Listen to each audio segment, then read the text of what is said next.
Hey, Jacob. Hey, Don. Do you want to start a photography business in 2025? Not necessarily.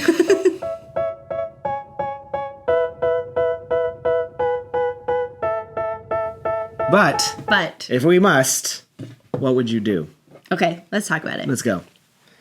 So it's 2025. Mm-hmm. You want to start a photography business. You're brand new. Yep. What do you do? Okay, so a few different things. One, if you're really serious about it, we think you need to do all of the boring, technical business establishment stuff Yeah. properly upfront. If you're serious about it, like you're actually going to do it. Yes. Do your business tax receipts, get your federal Get your EIN number. Yep. Find an accountant to help you set up financially, figure out how you're going to pay yourself, check your city and your county if you need to register your business with either of them. Do all the things you're supposed to do. Get business insurance. Yes. Get business insurance. Oh my gosh. I had one time where a mom hired me for an event and asked for my certificate of liability insurance, and I sent it over to her for the venue. And she's like, is it weird that my videographer doesn't have insurance? She had to tell the venue that they were coming as a guest and they weren't allowed to use a tripod. So he was just a guest with a video camera. And I was like, yeah, that's not good. Is that how you want to run a business? That's not legit. No. And things like, if you're serious, all these tax stuff too, it also creating an LLC separates you from the business, which doesn't make you makes your business liable for things, but you can really get hurt badly if everything you own is based in the business and you have nothing to protect yourself from the business. Yes. And not even just LLC. You could also incorporate. Correct. There are different proprietor. options. Yeah. Different options that you can talk through with your accountant based on what type of photography you're doing and how you want things set up, how they think it's in your favor to be set up. Yep. But establishing a legal entity, protecting yourself, having something to protect your clients, Yes. maybe even insurance for your equipment. But do all of that boring stuff up front. Because once you start to get into the mix of things, it can be a little scary to realize you don't have those things in place. And then it can get really messy going backwards to try to fix it all. Because guess what? The government's going to find your money. Yeah. So. Oh, and having a business checking account. Yeah. Separating. From your own. Not just separating the money in accounting. Just separate the money completely. Yep.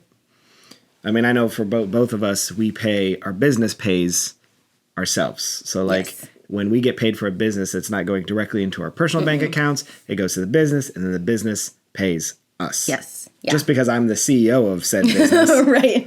I mean, yes, I get all of the profit from the business Correct. at the end of the year, but I get a salary from my business. And that's something that I had to go backwards and do after I was wasting a lot of money in the way I was paying myself. And paying way more than taxes, probably. Exactly.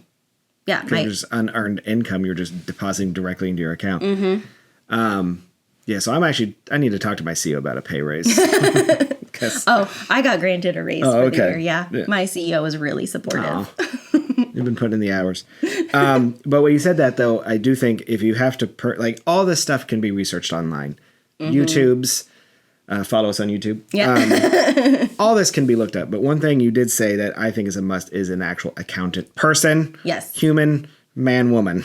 Yes. Because that's probably the best thing I spend every year. Because they do all the stuff that, you miss one check mark, one crossing of the T. So having a really good accountant. Yes.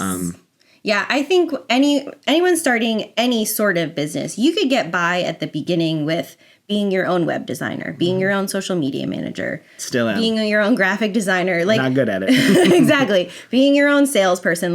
There are so many things that you could get away with. I'm not saying you're going to flourish in that scenario, but you can't replace an actual accountant and the protection they provide to you and your company and the guidance. Correct. There are so many changing laws and regulations, too, that they can advise you on. That's why I said a human accountant. Yes. Someone that you can actually sit down and talk with. Yes. And be like, Call, this is what email.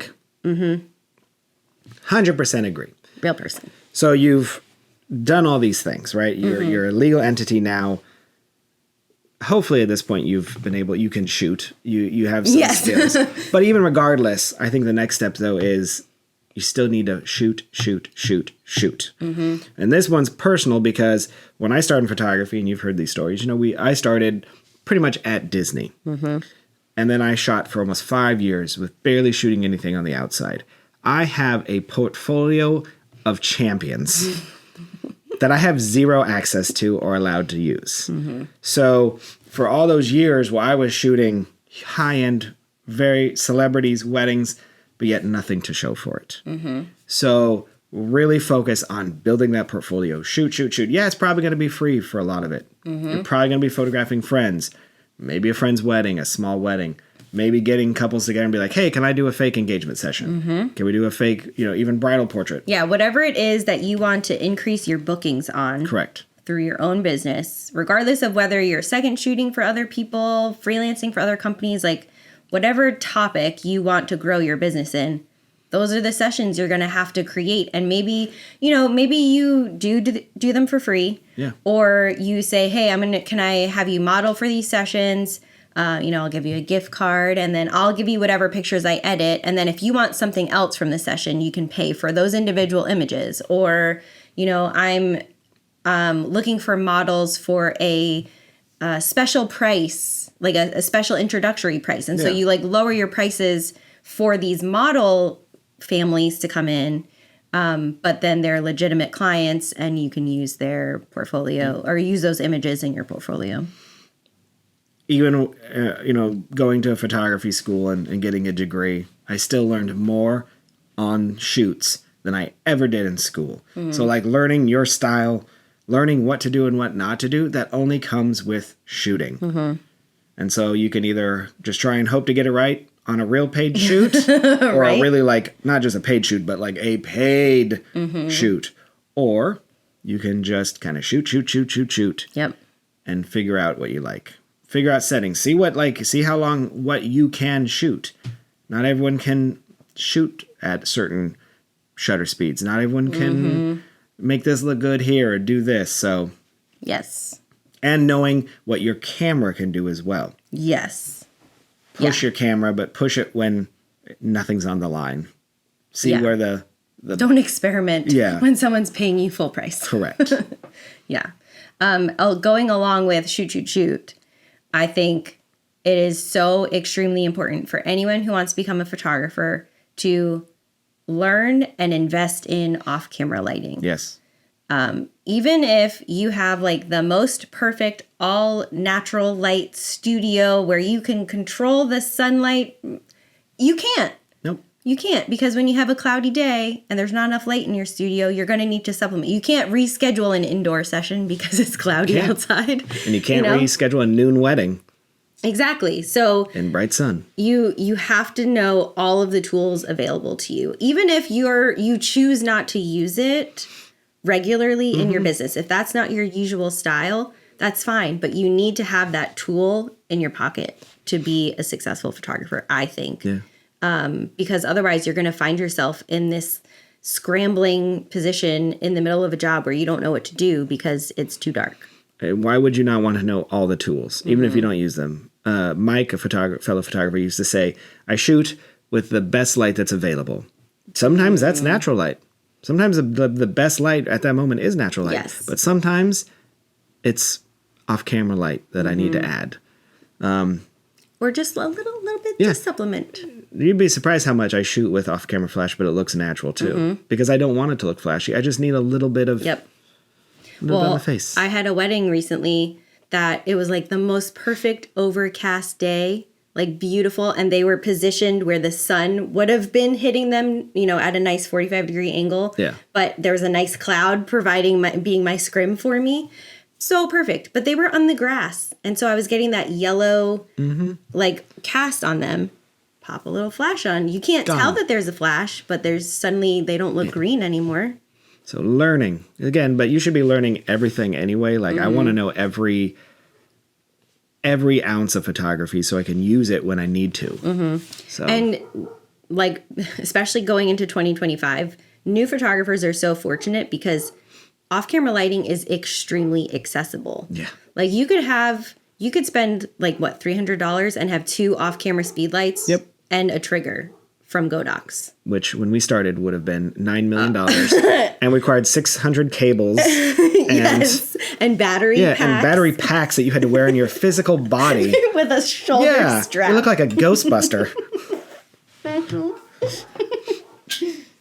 Which I do Yeah. like the Ghostbusters, but Yeah, and a decent set of stands. yeah, $100 a piece. Like, easy. yeah, that's an investment, but it opens a whole new world to your business. Aladdin.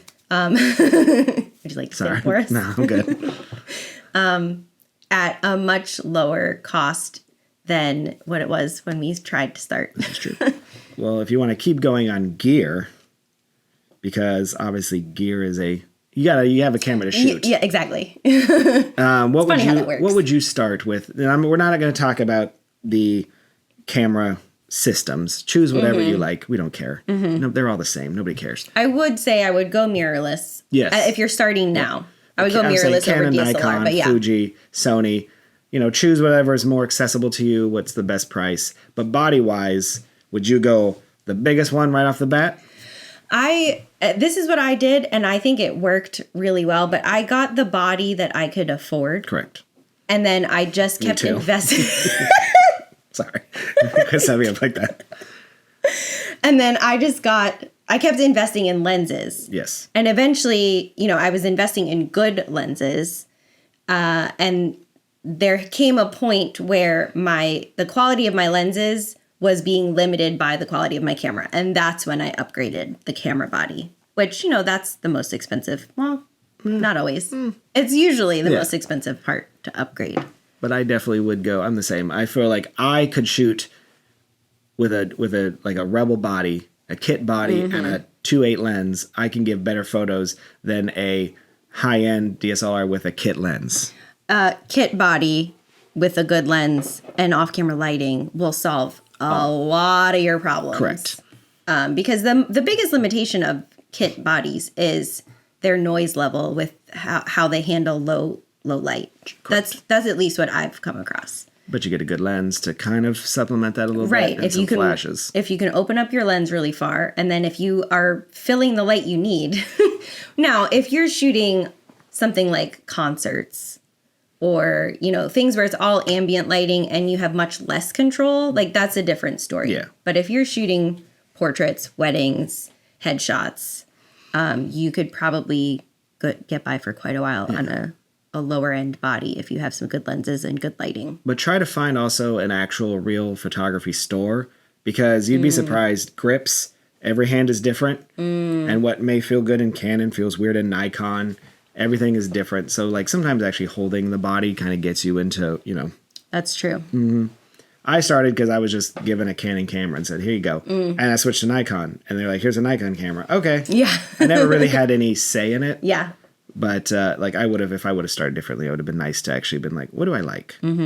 What feels right? Yeah, the first camera that I actually held before I bought it was my Fuji X-T3. And it was because you had the X-T2 at the time, I think. But other people in our group were starting to pick them up. And the X-T2 and X-T3 were the same body factor, I think. But that was all of my other cameras. It was the first one I got, it was, oh, let me walk into Best Buy, Canon, Nikon. Oh, the Nikon one's cheaper. Yep. Okay, let's go get that for Sold. starter. And then, upgrading, I was just buying, okay, the next best body that I can afford is, then I went to the D600 and then the D750. So I was always just ordering online and getting it because it didn't matter how I liked it. You were too deep at that point. Right. You in the system. 'Cause that's the thing is, once you start investing, you're in that system. It's going to take a lot of money to change. Yes. So if you're in the system, make sure that's the one you want. Yes. All right. So lenses, very good.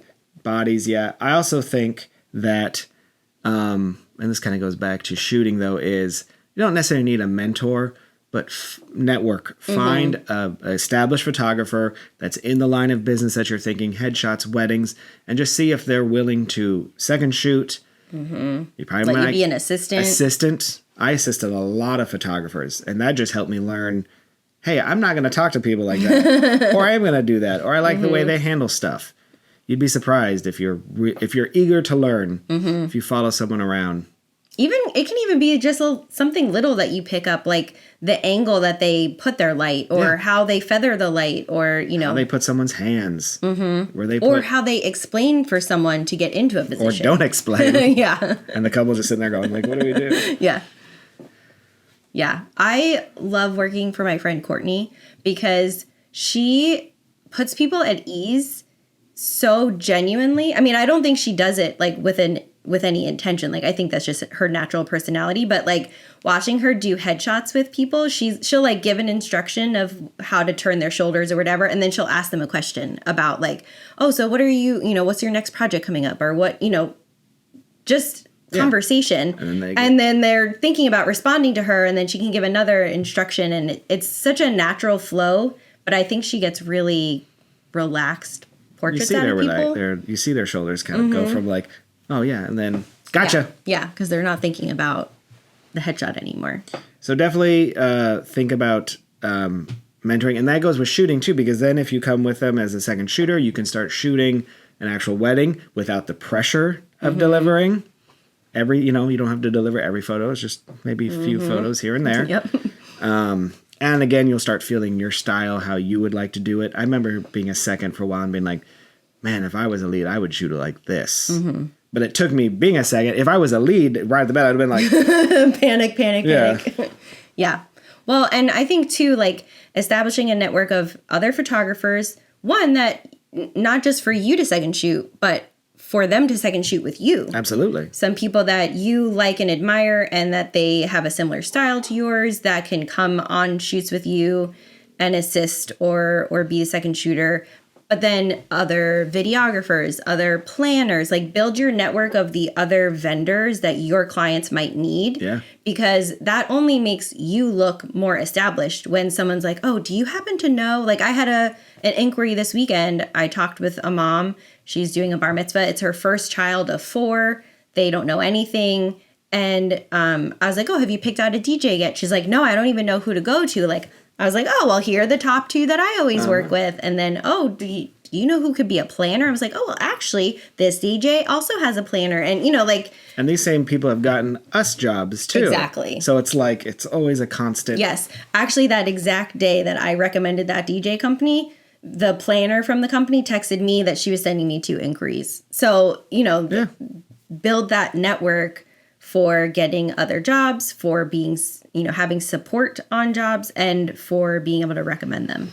It's not really possible. Like it just kind of falls into it. But if you can find someone your age-ish, I know I'm much younger than you, but that's someone that's coming up together, like you're both photographers coming up together, so you can lean on each other, be in the trenches together. I think that helps. There's a few of us that we kind of all rose up together. Yes. And we've created a pretty strong bond. Yeah. Between us, which is what you're talking about. But it just helped that our journey, I felt, was all on the same. We all kind of started at the same time, or at least got bigger into it at the same time. Yeah.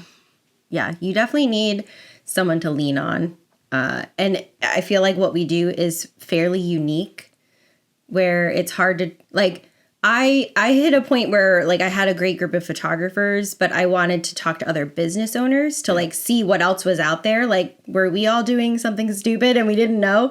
But at the same time, when I'm talking to those other business owners who own different types of businesses, it's very unrelatable. Yeah, it is. Like, it's very hard to compare what we do, especially in the position where we are now, where we're still the main shooter for our businesses. Yep. And the main editor and the main social media. Everything.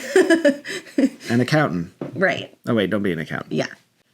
Lean on me. Getting back a little bit to like the business side of things. Oh, it's the worst part. It is the worst part, but I think we agree on this, that you need a website. You do.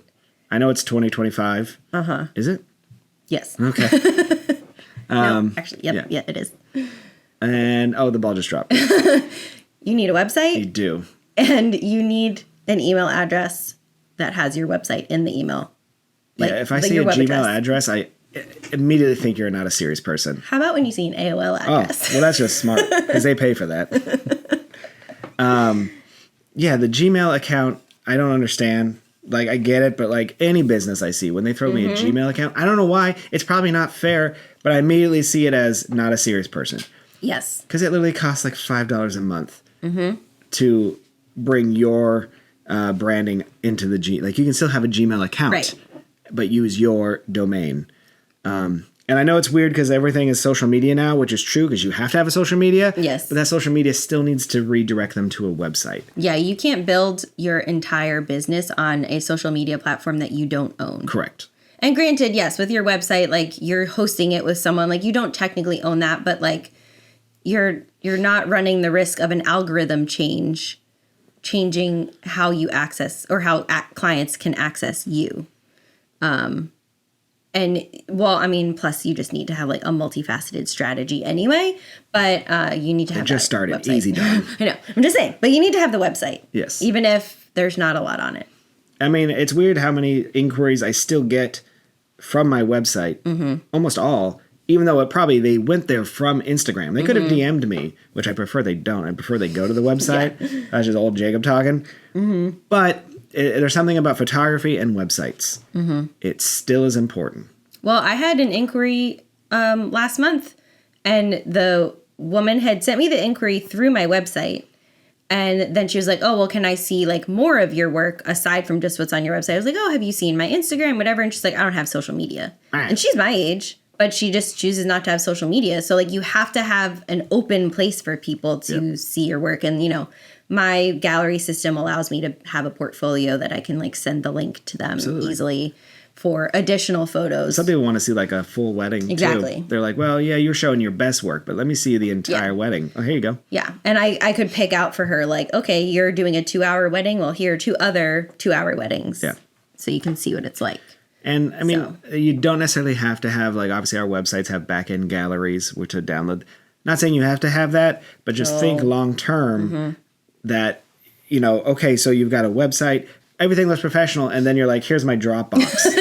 That's exactly what I was just Nothing wrong with it. I'm just saying, but think of the big picture. You're trying to bring them into your business. So you want to start from the beginning. It's all branded into the finish branded. When they start going off into side quests, I don't know. It just feels a little jankier. So Yeah.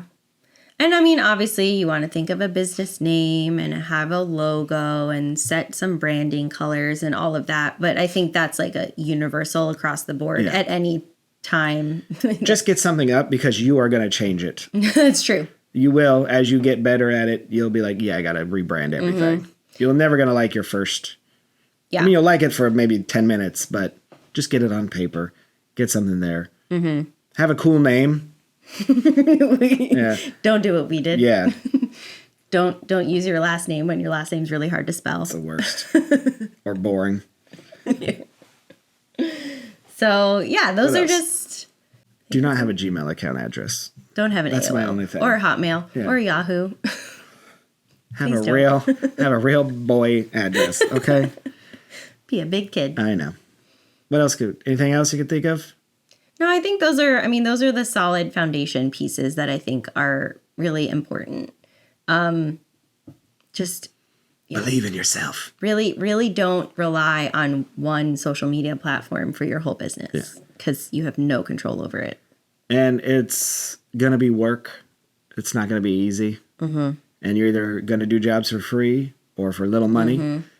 But you just have to know that, you know, you have to, once you get better, and then one day one will pop in and you're going to be nervous. You're going to get a wedding and you're going to be like, oh my God, I'm so nervous. And then you're going to nail it. And you'll be like, that wasn't so bad. Yeah. And you'll love it. And then the next wedding, you'll be like, oh my God, I don't want to do this. I don't want to do this. I'm not ready. I still do that now after 1,000 weddings. I still get nervous and be like, I don't want to do this. I don't want to do it. I don't want to do it. I will say too, if I had to give one other tip, it's okay if you don't want to look at your pictures the day you photographed them. Absolutely. I do not look at them. Download them. Yes. Check a couple, make sure they're like, there's nothing corroded or corrupted or whatever. But like, it's okay if you need some separation between creating the images and processing the images. 24 hours. Minimum. I don't look at my images usually. Because if I do, I hate everything I've done. Like, that didn't come out exactly. Because everything that's in my head is like all of the mistakes or like things I think I could have done better. Yeah. When really, like, they're beautiful images, but I I need some distance. And it's okay if you also need some distance. Yeah. I know this seems weird too that you just brought this up and reminded me, but apparently the youth today doesn't know how to file management. Oh. I've read something like the professors are like, kids don't know how to file management their computers at all. And you want to be a photographer, you better learn some file management quickly. Especially if you want to use Lightroom or any of those. They need file management, or otherwise it's just going to be like, I don't know what you want from me. So that could be an entire episode, because I know we do things differently. Yeah. But I'm still very, I don't want to say the word, I'm very picky of file management. Because everyone can have their own way of doing it, but mine is very exact, the same way every time. So I know where everything is all the time. Yeah. I'm very envious that I did not start coding all of my jobs the way you do. Yes. I do now because you're marking things in Lightroom. But I do it so, not to get too far advanced though, but I only do it for the bangers. So I have a separate Lightroom catalog that's basically my portfolio. And within though, I recreate the file system, and instead of the entire wedding, there might be 50 of my favorite, like 5 stars, right? And in those, I then code them not only by what they are, like wedding, location, if there's a bride, if there's a groom, I tag everything. So I can literally type in boardwalk, groom, Christmas, and it'll give me everything that if I have just a groom at the boardwalk with Christmas stuff in the background. Yeah, I don't do that. But what I do is in CloudSpot, where I deliver my galleries, I can label, like I can tag my galleries. So I can tag like family, holiday, nonprofit, corporate, whatever tags I want to use. And then I can search by those tags, and it pulls up the galleries. That's cool. For the jobs. So if I want to, I haven't done it by location, but I could go back and add location to all of them. But, when I needed like elopement examples, I could just type in elopement, and then it pulled up all of the shorter weddings I've done. And that might not be something, again, this is long-term, because you're not going to have 1,000 weddings or 1,000 events like we have. But if you start early, when you 2 years in, you're like, I do not want to go back through 10,000 images and tag all these. You'd be happy, because you'll find a lot where people are like, hey, have you ever shot at this venue? Can you show me some examples? And the fact that both of us can go, Ta-da! Yeah. Time is money. It really is. Really is. Ooh, we didn't talk about computers. Oh. Did we talk about bank account? We did. We did. We talked about bank account, but we did not talk about computers. Yeah. You need one. You need one. You need one, and you need a pretty powerful one. You almost need it more than your camera. Well, if you're shooting RAW, you're going to be shooting big old gigs just all up in your computer. So you need a computer and probably one or more external hard drives. Backup hard drives. You should have 4 sets of backup. Whew.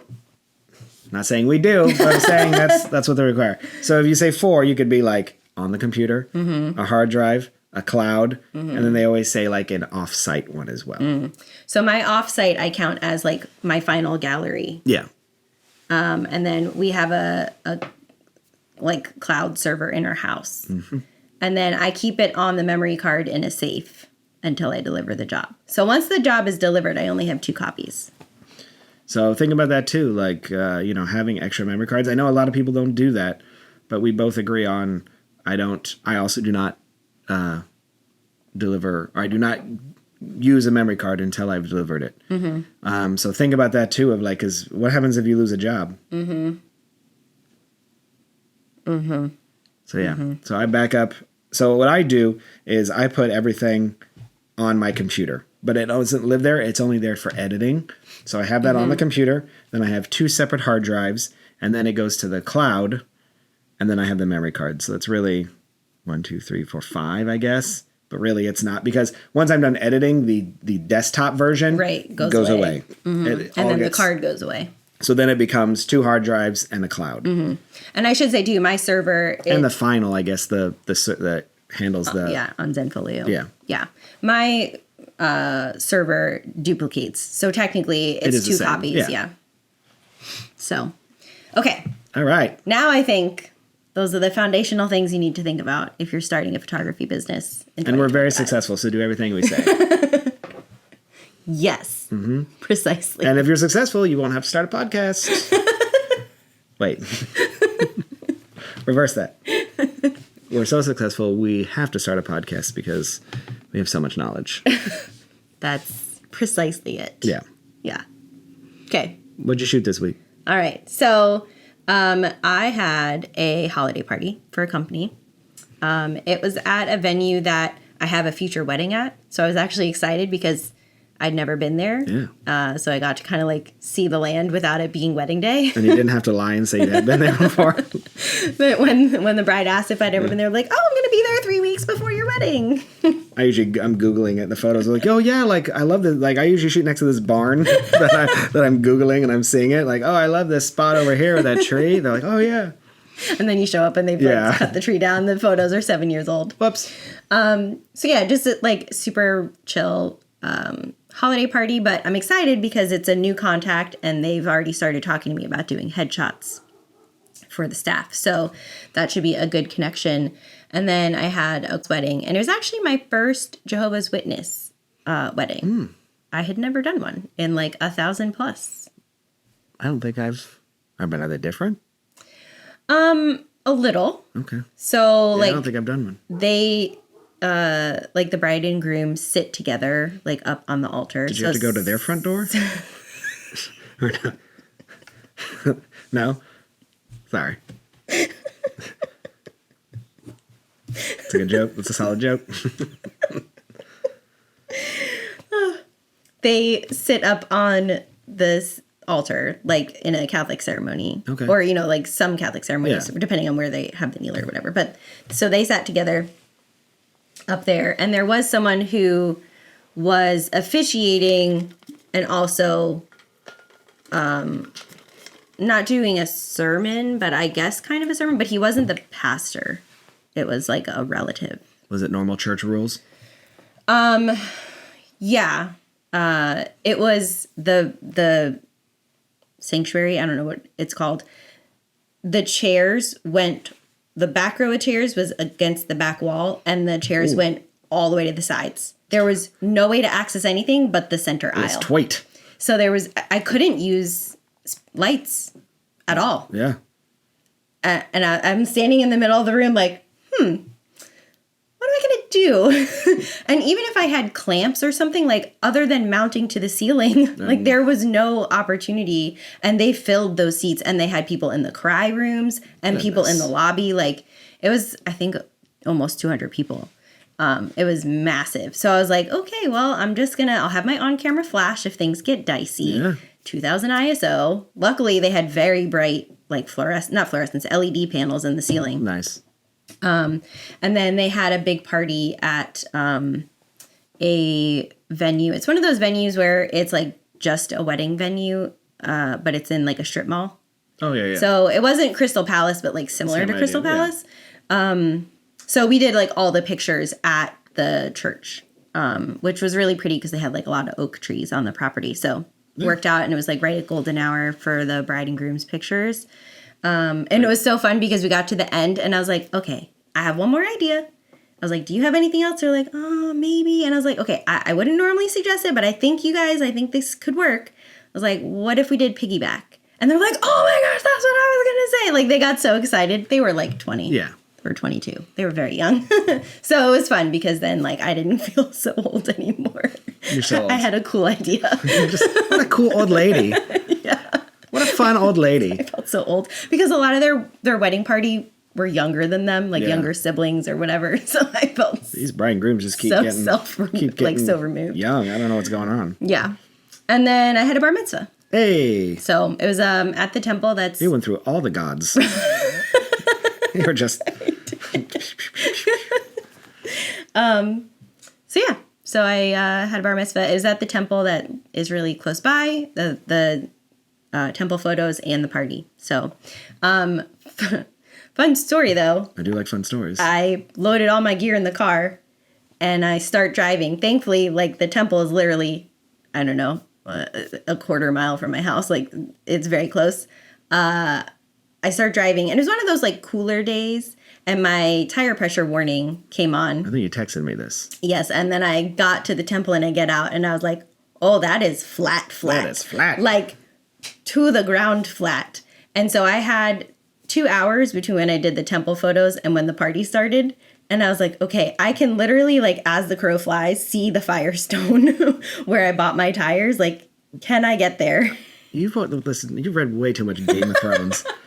But I can the see crow you flies? See it. You can see it through the buildings. Like, it's right there. Where the crow flies. Oh, shut up. Okay. So I, like, as I was done taking pictures, I went back out and I was trying to put air in my tire, just enough air to, like, get across the street. And one of my old clients was dropping their kid off for the service and the party. And I don't even know if he realized it was me. And I was so stressed that I wasn't thinking clearly. But yeah, he had, like, an actual air compressor, not like a little travel thing. Gotcha. Got the air in there. And Ryan works right across the street. So he met me there and drove me back. And Who's Ryan? Oh, okay. Also, if you're starting a new business, have a reliable car because you're going to put some mileage on my that bad boy. yes. Maybe learn to be a mechanic. How many miles do you put on your car a year, do you think? 20. Yeah, I'm between 20,000, by the way. 20 and 22,000 a year. Because Yeah. I bought my car in summer of 2022 with 25,000 miles on it. And I'm approaching 100,000 Yeah.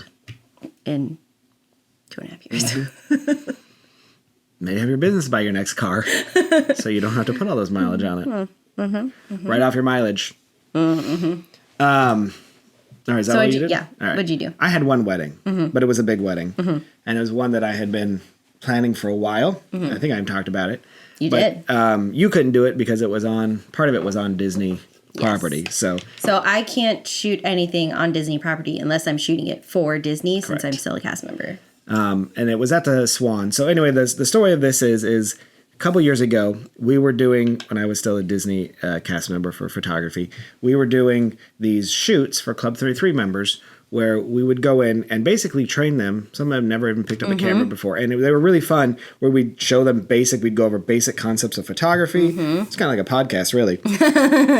And then the cool thing was, because it was Club 33, after we were in the club doing a little spiel, a little PowerPoint presentation, we'd go out into the park after it closed for a little bit. So Magic Kingdom, Hollywood Studios. Yep. And they'd get to then practice what we just talked about. Yep. And of course, they got to do photos like, at the Millennium Falcon with no one around. Yada, yada, yada. So after a few of these, I had met a woman who, one of the days, her camera was busted. Like, we went out there and she couldn't get it to work, and I was messing with it. And I was like, I could tell the shutter was not closing. Oh. So the shutter was busted. And I was like, you need a new shutter. And it wasn't even, it was a Nikon, but it was maybe like a D80 or like, it wasn't a big deal. So I was like, honestly, you could try to get this fixed, but it'd probably be cheaper just to buy a new body. Yeah. So she goes, okay. And I think we did these, like once a month. So she comes back a month later she's like, Jacob, I got a new camera. And she hands the box, and it's like the D6 or whatever, the highest. Oh my gosh, are you kidding me? Like a $4,000 camera? With like a 70 to 200, like, it was like $8,000 worth of camera stuff. And I'm like,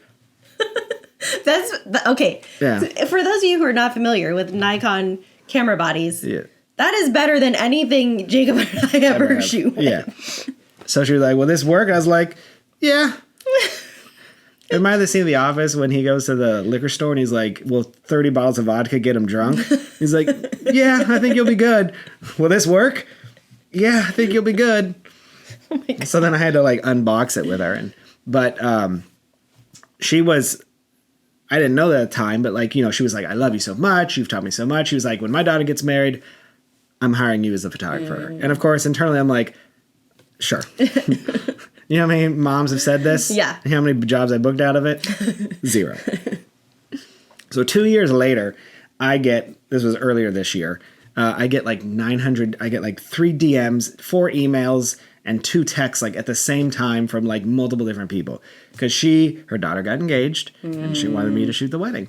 So she was trying to basically track me down through all the Disney contacts. So I got like wedding planners, Club 33 managers, like texting, emailing, whatever they could.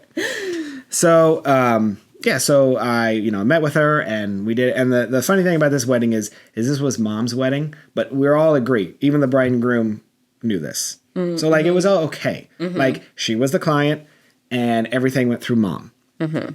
So that's okay when everybody's on board. Like everyone's in agreement. Sometimes it can get dicey if there's some pushback. Right. Like, the bride and groom want this, but mom wants this. Mm-hmm. No, this was the bride and groom. So this is rare. Like, I met with mom a few times. They don't live here, but they have houses here. So they come down. I met with mom multiple times. Want to meet with a couple? That's not a big deal. So I ended up, and I was like, well, we could do a FaceTime. I'd still like to at least see, did not meet the couple until I walked into the bride's room. That was the first time I spoke a word to her. Which is very normal for freelance jobs. Correct. Very not normal for our even own on work. freelance jobs, we still... That's true. We do still have a phone call. I did not. No phone call, no email, no FaceTime, nothing with the bride and groom. Didn't even know what they looked like until I realized I should just Google them.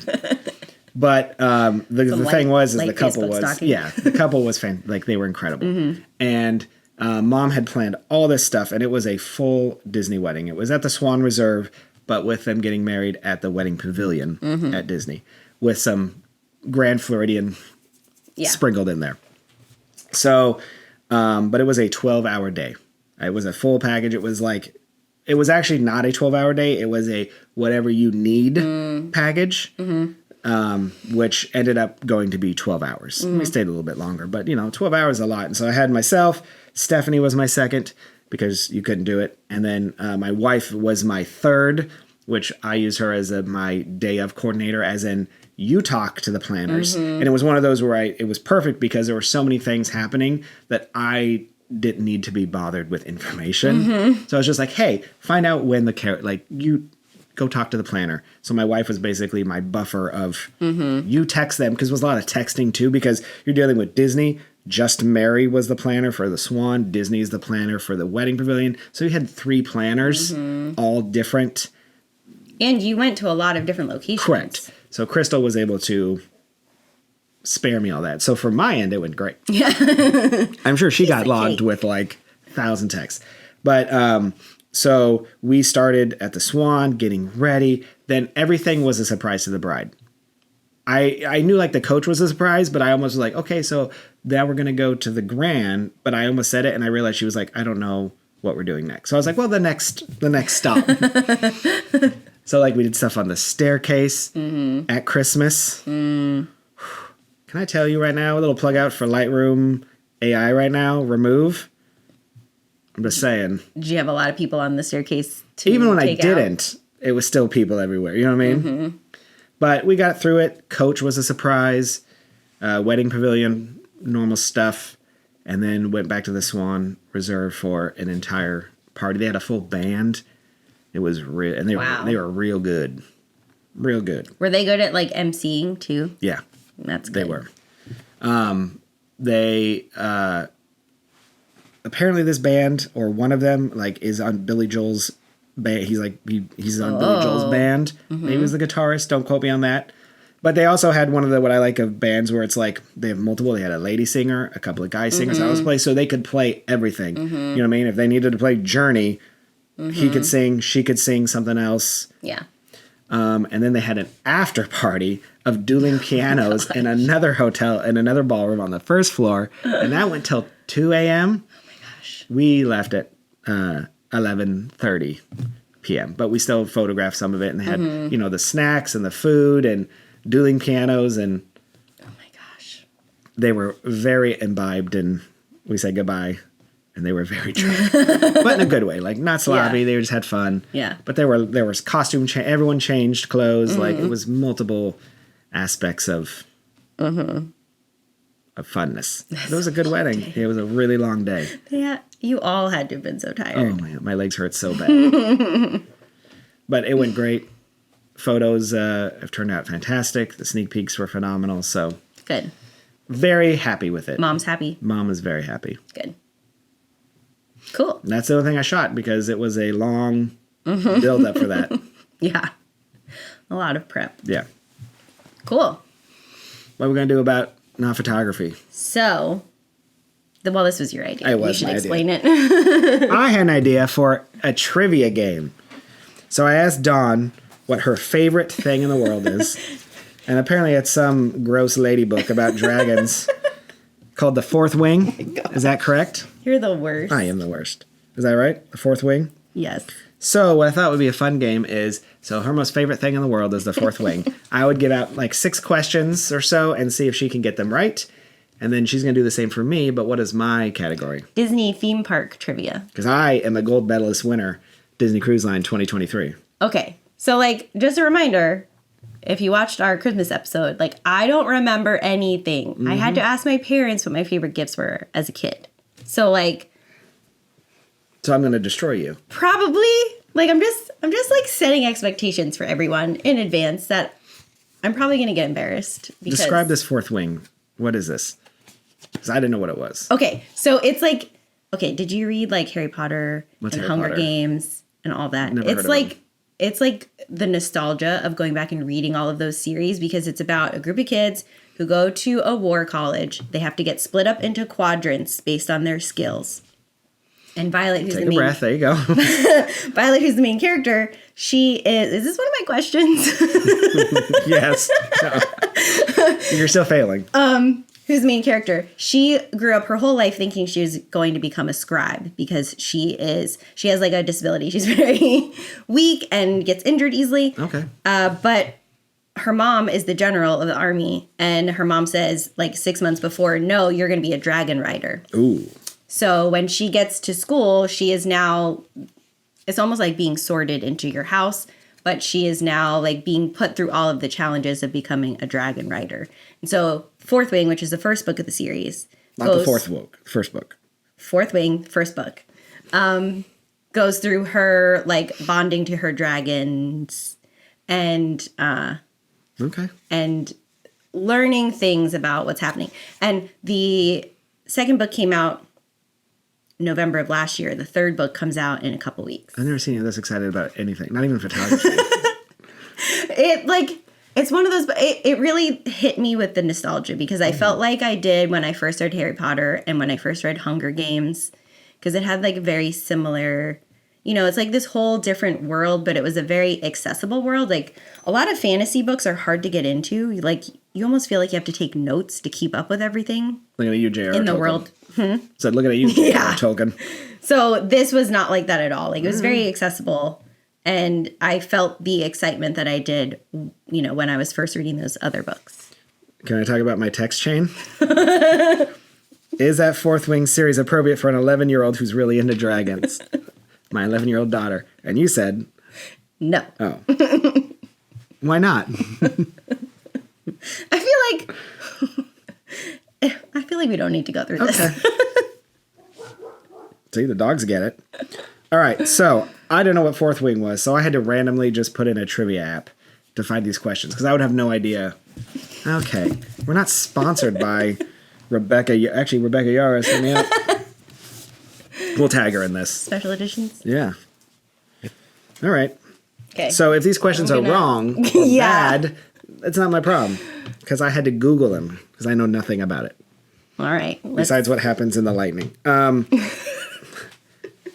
Do you know what the parapet is? Yes. How many steps are there to the top of the parapet? Oh my gosh. A lot. Don't look at the book. A lot. Yeah, you should know this. This is, Oh, do I get multiple choice? is it 200, 150, 250, or 310? I'm going to go with 250. Oh, see, I should have never given you multiple choice. This is bullshit. There's a lot of questions about parapets. Do you know who Rhiannon is? Yes, it's her best friend. What size are her feet? Her foot is bigger than crap. Bigger than crap? So the whole reason that comes up. This is not the is question. The because question was just a number, when they're please. crossing, Violet's sister had given her like really good boots that are grippy to keep her from falling off as they're crossing. And Rhiannon's were really slippery, so Violet switched boots with her to help Rhiannon out. Okay, that's the next question. Switched one boot with her, so she took back one. So What boot was it? Left or right? I don't remember. Do you Okay. see how big this is? Okay. I do not remember. Well, what size was the boot? I don't know. It was 8.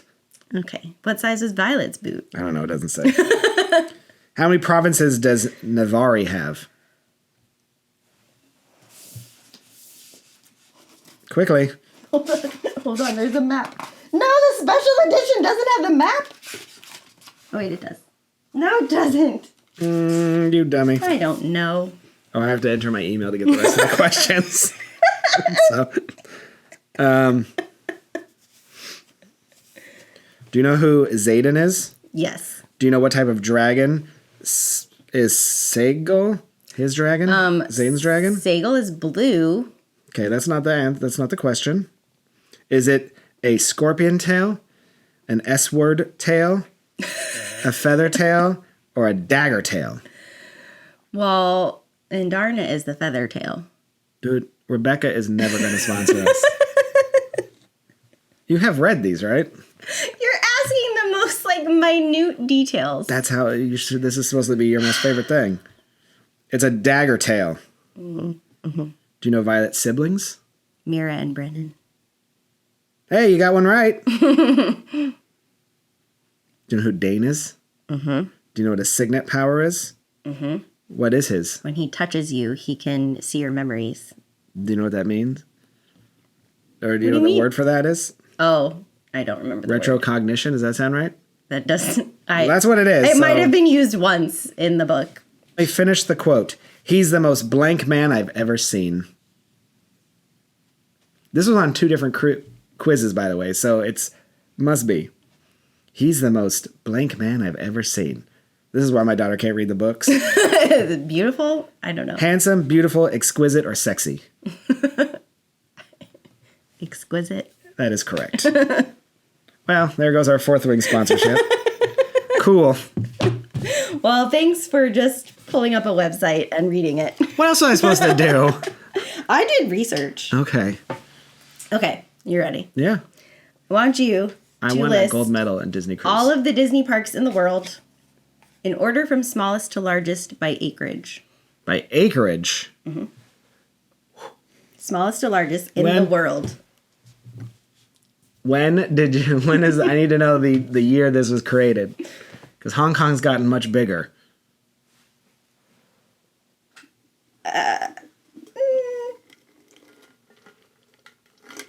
I don't know. You have to give me a bone here. Is Hong Kong bigger or smaller than Disneyland in this?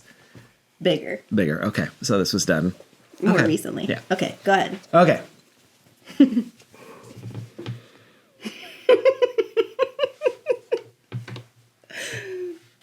Number 1, Uh-huh. Walt Disney Studios Paris. Yes.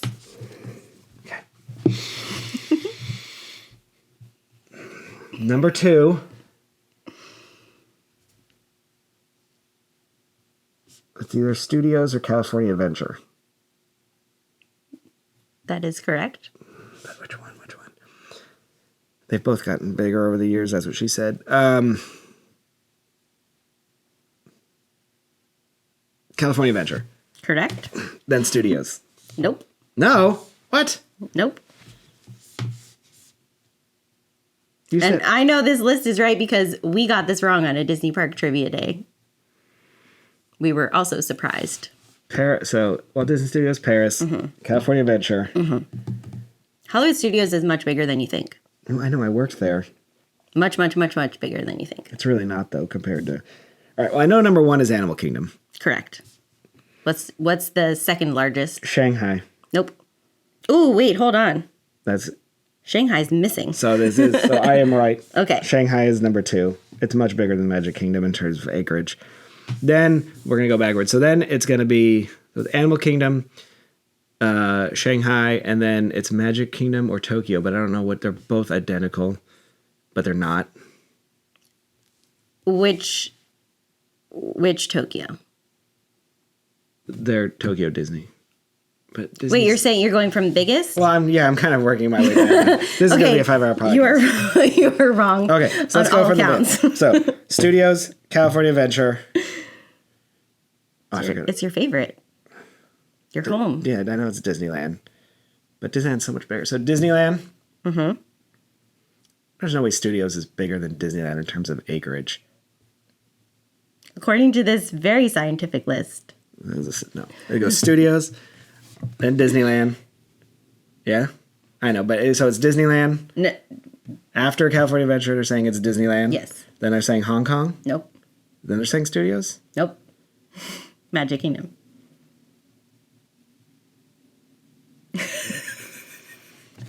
Would you like to see the list? None of this is correct. Don't look. Okay.